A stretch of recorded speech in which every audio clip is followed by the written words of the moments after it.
Comparatively speaking to the Macho Man Randy Savage, you are nothing but garbage, yeah. Careful you don't hurt your neck again going through those ropes.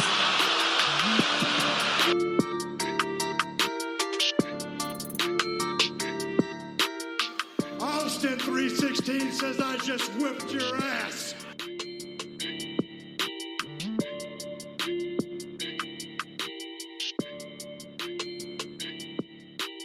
It's showtime, folks! Welcome to Boot to the Face, episode 42.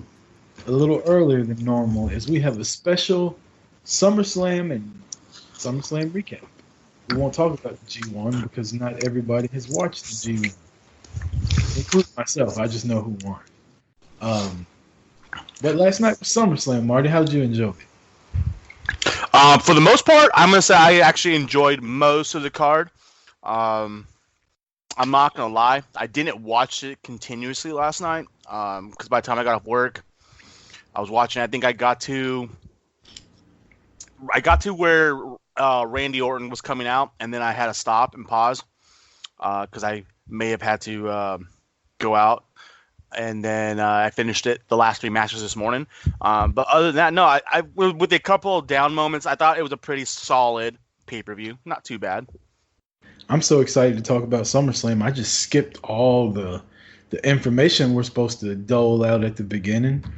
Boot to the Face with the number 2 on Twitter, ProWrestlingTees.com/Boot to the Face. If you want to go buy a t-shirt, we're on Instagram, Boot to the Face _, and we're on Facebook. And you can follow Marty at A Bearded Master. And that is all the ways to get in touch with us. We are very active on the social media sometimes. Sometimes we're not, because sometimes it's annoying. But SummerSlam, man, if you had to grade it, just off the top of your head, what would you give it? I'd give it a solid B. A B? I was thinking a B. It wasn't the best, but it definitely wasn't as bad as people were making it out to be. Well, I mean, it's never as bad as people make it out to be. People will shit call it a fucking F when it was an A card, you know? So they did something yesterday that I was meaning to ask you about, and I forgot. I don't know if you watched any of the pre-show. I still haven't watched it, but I've seen some of the stuff. First off, Edge came. Anybody that knows me knows I don't really give a shit about Edge. But Edge came back and speared Elias. That's the first time Edge has gotten physical since that bullshit WrestleMania here in Atlanta, like WrestleMania 27, and that's 8 years ago. They ran the angle with Rowan and Buddy Murphy and Roman Reigns. I don't think Roman showed up, but they ran that angle. So are they going, you think this is just, they were in Canada, Edge was there, and they needed filler, or do you think they're going to start having news break on the pre-show to get you to tune in? I think they're going to start having more stuff on the pre-show. And actually, I'm glad I wanted to talk about this yesterday. When we're talking about NXT, Beth Phoenix, her on the announce team for NXT. Yeah, but you know what? I'd rather listen to her. There's moments where she doesn't like quite finish her statement and kind of doesn't like finish it properly. Oh, but I'd rather listen to her talk than listen to Renee Young. Don't you dare. Than listen to Renee Young. I'm sorry. Here's the thing. You have Beth Phoenix who's actually talking wrestling, and you have Renee Young. You're stupid, Graves. Like, what? That's your fucking drop line right there? Like, that's what you're going to go with? Fuck. All right. I have done a complete 180 on Renee Young when she first got there. I love Renee, and I was supporting her when they announced it, and I'm not saying she's horrible. I'm saying that the play-by-play call that Beth Phoenix gave on NXT, I felt was a better play-by-play.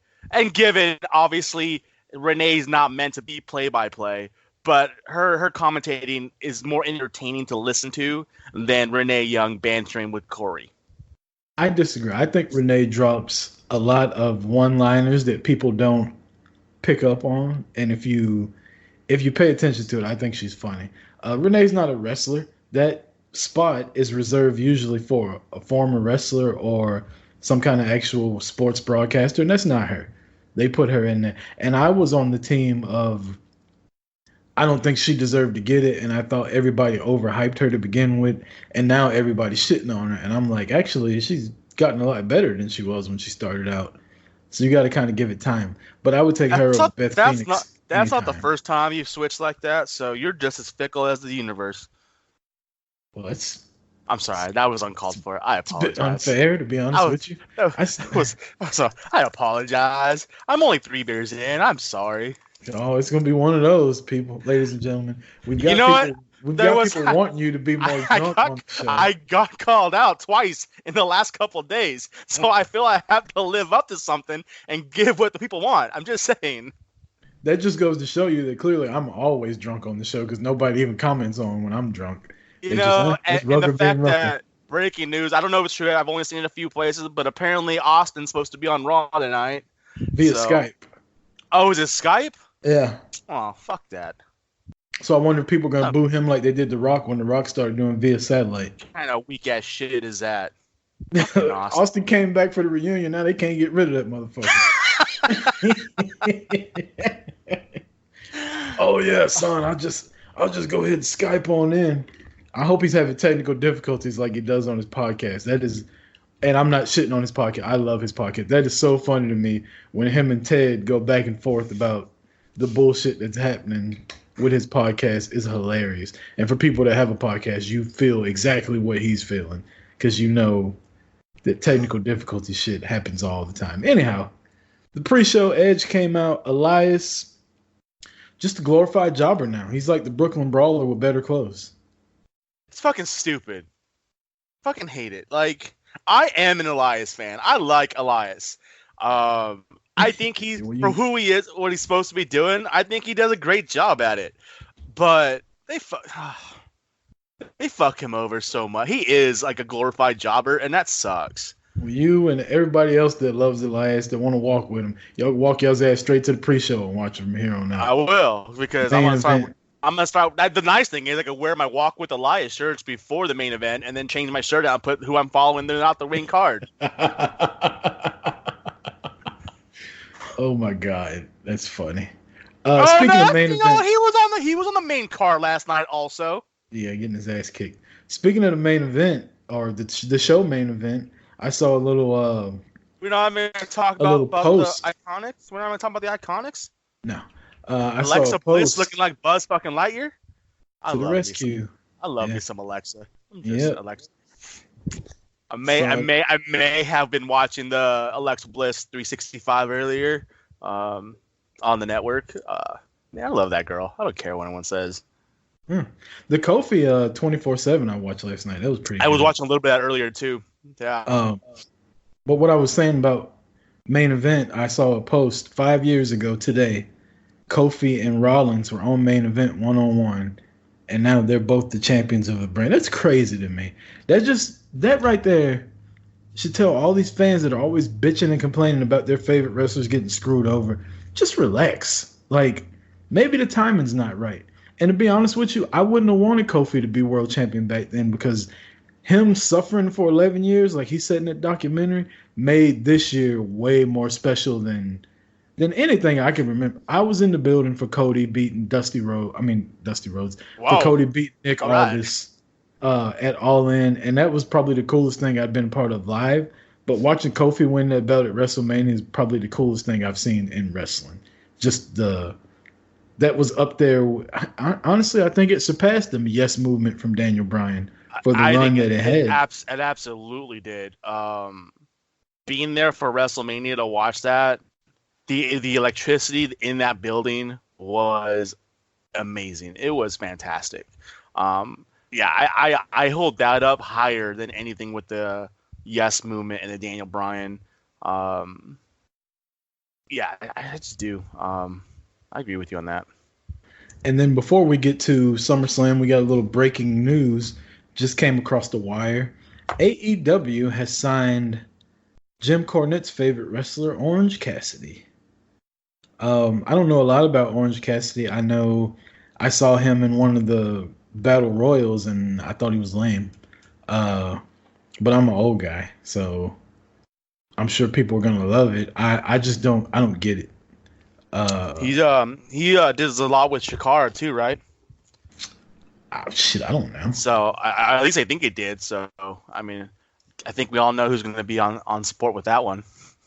Like I said, I don't know a lot about him. I know he's popular, and I know he'll fit right in AEW. So good for them. I'm with AEW. Like I'm really waiting to see what they're going to do with this because they're going to be going to TV and AEW. They're getting a lot of people on their card or on their roster, but their roster is still made up of a core group of guys who are friends and like they started together.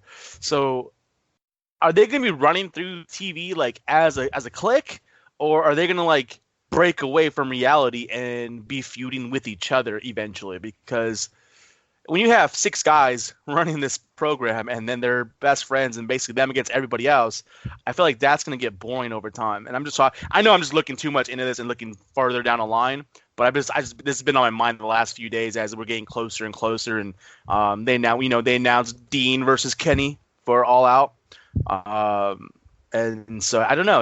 I was just kind of like, what are they gonna do? Like, are they gonna like eventually like just go their separate ways and not necessarily be the Elite and just be performers and let that storylines break out however they go, or are they gonna stay together the entire time? So that'd be like DX being the roster, and that's all they're doing, just them against everybody for the next, the other 15 guys for a whole year. I don't know. They haven't actually, since they've done AEW, they haven't like came out as a faction. They come and do their little curtain call at the end. So I wonder if there's something to that. they've been doing shows together everywhere else though. Yeah, but not in AEW. Technically AEW really hasn't been doing anything yet. So they've only had a couple shows. You know what I mean? So I wonder, like the Bucks and Kenny have been doing shows the last few weeks together. Yeah. Cody obviously hasn't. Cody hasn't really been around. I haven't seen Cody do much at all, actually.